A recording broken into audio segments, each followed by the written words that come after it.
Hi guys, আসসালামু আলাইকুম। তো সবাই কেমন আছো? আশা করি ভালো আছো। তো আমি আল্লাহর রহমতে অনেক ভালো আছি। তোমরা যারা প্রতিদিন এরকম ফানি ভিডিও, কার্টুন ভিডিওগুলো দেখতে যাও, তারা আমার চ্যানেলটাকে সাবস্ক্রাইব করে আমার পাশেই থাকো। অ্যান্ড এই গাইস, যেসব ভিডিও 3D ভিডিওগুলো কিন্তু বাচ্চাদের জন্য না, 3D ভিডিওগুলো সব কিন্তু বড়দের জন্য। তো বাচ্চারা এর থেকে দূরে থাকবা। কিরে বন্ধু, তোর কোনো মন খারাপ? আমি আসিয়ে নিতে গেছি, তুই একটা কথাও করলি না।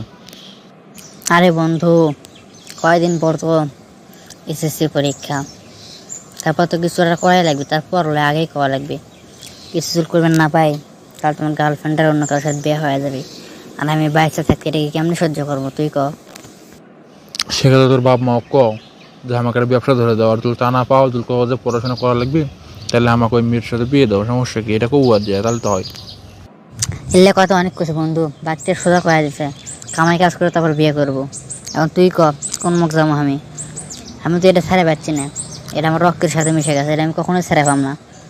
আমাকে যেমনি হোক এটা করাই লাগবে।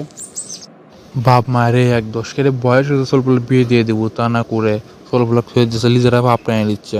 দোষ কি কার? দোষ তোরই গেলে, তোর তো দোষ লয়। বাপ মায়ের চলে এটা বুঝলো হয়নি, তাহলে তো হলোই নি, বুঝিস নি? ওরা তো এটা বোঝেই না, গ্রুপ পেতে নেই আমাকে ওরা। আমাকে যে কী হয় সেটা তো আমি বুঝি, আমরা কোন মুখে মুখ পাই না পরে যায়। না না, এই বিষয়টা কিন্তু বাপ মাকে ভাবে দেখা উচিত। এটা না ভাবলে তোমাকে সোলপুল নষ্ট হয়ে যাবে। যেমন তুই তুই দিক দিয়ে ধর, তোর কি হচ্ছে সেটা তো তুই খেলে বুঝিস, ওরা তো বুঝিচ্ছে না। দেখে চেষ্টা করে আল্লাহর মতে এই এসএসসির আগে কিছু একটা করাই লাগবে, করে বিয়ে করা লাগবে, যেমনি হোক সেটা। চেষ্টা করতে থাক। আর এই বাপ মায়ের জন্য এগুলো সবগুলো খারাপ হয়। যখন যা চায় তখন চা দেয় না, তখন ওরা মনে করে অন্য কোনো এ করে এই জিনিসগুলো লাই, তখন সল্পল হয়ে যায় খারাপ বাপ মায়ের কাছে। কারণ তুই যদি একটা কাম করিস, সকালে তোর কোনটা চলে যাস বা ব্যয় হয়ে যাস, তাহলে ক্যাঙ্কাটা হবি, পাড়াত কেউ মুখ থাকবি, পরে দোষ হবি খালি তোর। কে যখন কুসলো তখন যখন তুই অকুসলো, মানে তোর বাপ মাকে যখন তুই কথাটা কুসলো, তখন তুই বিয়ে করে দিল না, তাহলে কি আর এটা হলো হয়নি? কিন্তু আরও তো সে মুখ যাওয়াই লয়, তো সেই দোষ কেউ তোর নাকি?